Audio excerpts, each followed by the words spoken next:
You know, it's almost like your birthday with a package from China, so let's go.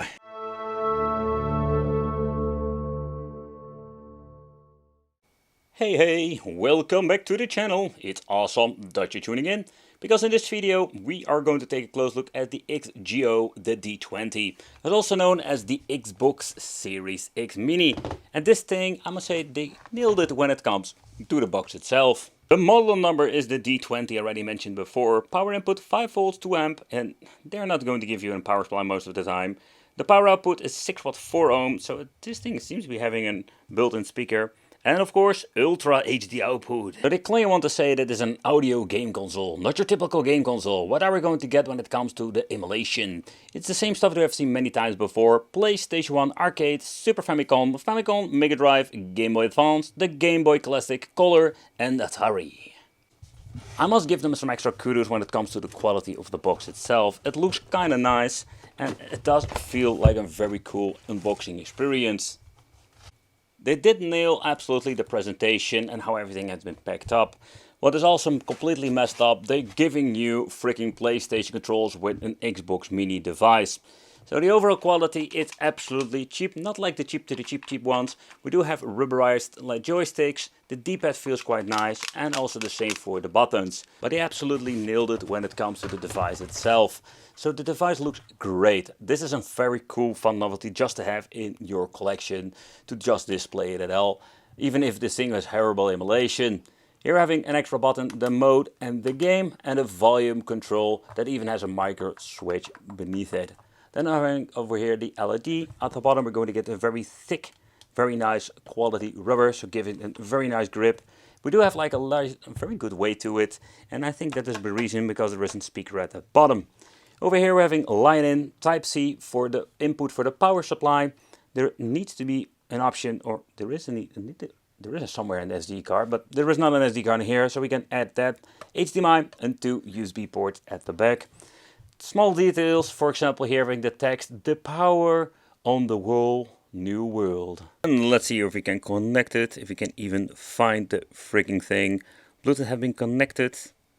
So let's check out if you have the option to add the Bluetooth connection. It keeps searching, but so far I have been messing with it. I couldn't find anything. Let's try again, search it, but it keeps searching and it seems to be nothing is working. But after a couple of attempts, I managed to get the freaking D20 to set up. Let's see if it's going to be connecting. There we go. Yep. Oh yeah. And now we can listen to some music through the Xbox Mini.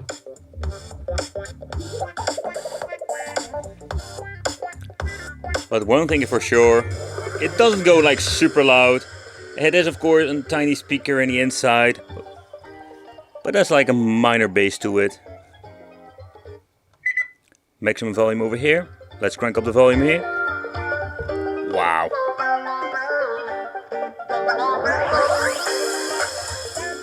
So this is actually what we're going to get in the menu itself. It's a little bit messy. What I did notice that the responsiveness of the menu is very fast, and I really like it. We're going to get class, history, collection and the search. That's basically what we're going to get. So the first thing I just wanted to check out how fast the search function will work. Let's put in Sonic for fun, just to see how actually good it works. Yeah, so this, oh man, look at this. I'm putting in Sonic, but I'm getting all kinds of different game titles. So the search results is great that it is in there, but it searches on, I don't know what it searches for, because it doesn't search Sonic games. But the class is also kind of weird because there is no, let's say, different kind of, let's say, system that we can search through. It's completely one big mess when it comes to the menu. I've been scrolling through the list itself and there are a lot of double games on here. There's the stuff that I was doing. We do have like different kind of platforms. Think about the Game Boy is here and other things. Okay, a great example that we're having a certain MAME game. There are basically 3 of them on here. But let's get into the gaming. By the way, I am using the audio from the speaker itself, or the game system speaker, because we don't have any HDMI output.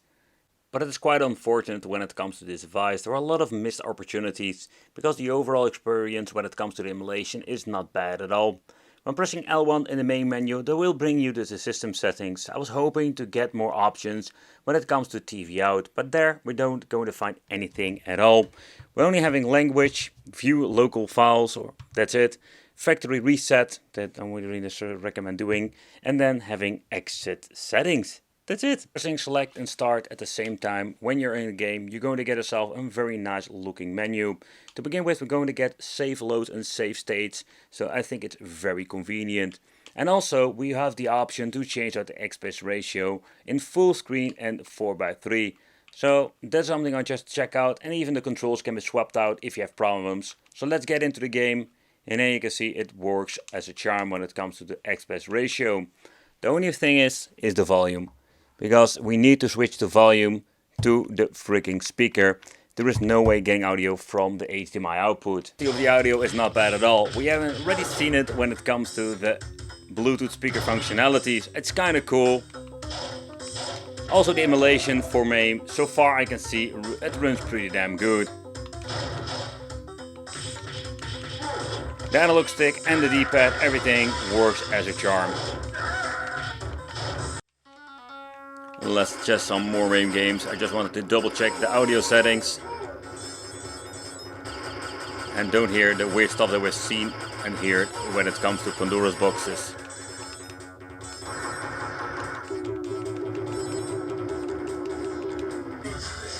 Another game I just wanted to try out is Street Fighter Third Strike.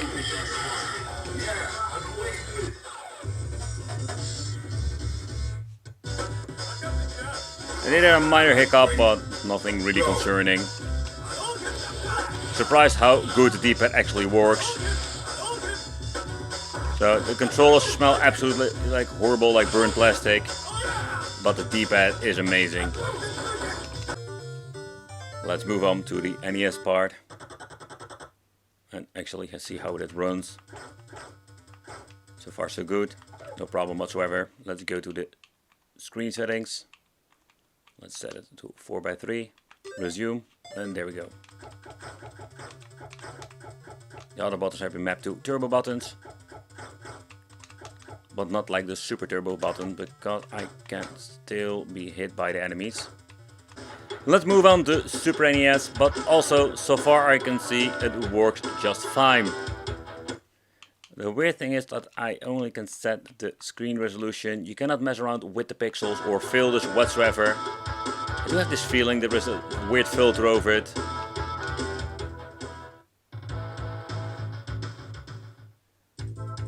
But surprisingly, the emulation performance is quite good when it comes to the Super Famicom Part 2. And I'm going to be honest, this speaker sounds pretty damn amazing. I do wonder, you can combine two of those speakers together, putting one left and putting one right, but I think that is something we should try out in the future. It would be so cool. So let's try another Super NES game just to be safe, that I know for sure that everything seems to be running fine. I just wanted to try a random game.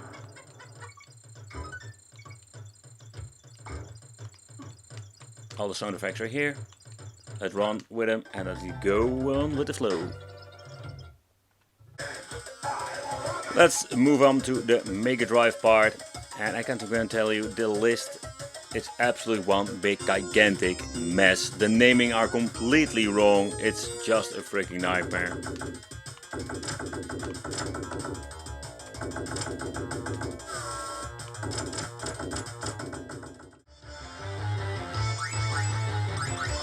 And some of the games are not even in freaking English. There was already a save on here, so it seems to be that the GBA games does have the option to make a save. So that's pretty cool. Let's check out how the screen settings will work when we're going to put it on 4:3.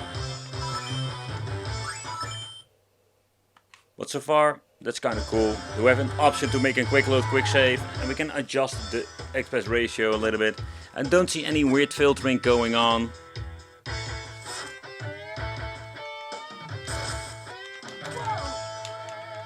In the end, when you're looking at it, it's such a missed opportunity. I already mentioned before, and maybe a couple of times in this video, there are so many cool things to it, but yeah, I think it's going to be a fun novelty.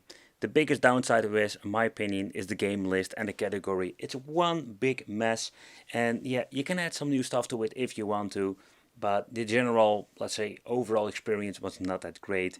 Beside that, it's a very fast loading times, everything works great with good emulation, but they drop the ball when it comes to these minor things.